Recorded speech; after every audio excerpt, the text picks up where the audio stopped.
a zuciya. Kika gudu kika bar ni a wannan tafiya. Ashe duka kalamanki ba su da gaskiya. Gashi Allah ya nuna mini kowa ce mugunniya. Ki riga kin karya alkawari bani da juriya. Allah ya isa na tunda kin nuna mini kariya. Yanzu na gane ashe baka so na tun farkon farawa. Zuciya ta mince yanzu kam na jire kowa ce rariya. Wara ma in tafi in bar miki kowa cirin duniya. Domin so na gaskiya ne bana wata jayin jaba kurariya. Bazan sake biyo sahunki ba a wannan duniya.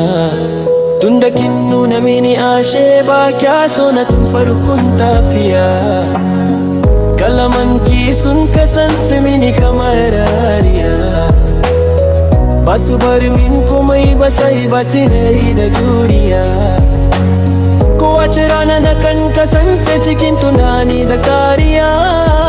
Ina fatan la'alla ya nuna miki sakeya a ƙarshen tafiya. Zuciya ta riga ta cire duk wani so na gaskiya. Yanzu na fahimci ke din ba mace ba ce mai gaskiya. Tunda kika yaudare ni ashe ba kya so na tun farkon tafiya. Kukan da nake yi yanzu ya zama mini juriya. Bazan sake yarda da mace irinki ba a wannan duniya. Tunda kin nuna mini ashe so ne na yaudara bana gaskiya. Zan biyo hanyar da zan samu natuwa a rayuwata da tafiya. Na bar miki komai ki tafi can inda kika nufa tun farkon tafiya. Bazan sake waiwayar ki ba ko da zan rasa kariya.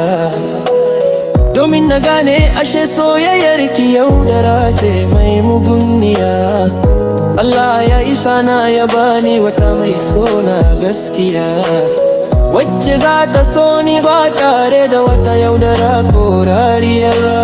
Isa ka soja boy ya bar miki dukkan wata kariya. Allah ya isa na masoyiya mai mugunniya. Zan tafi can nesa inda ba zan sake ganin ki ba duniya. Domin na huta da kowa ne irin yaudara da munafurci a tafiya.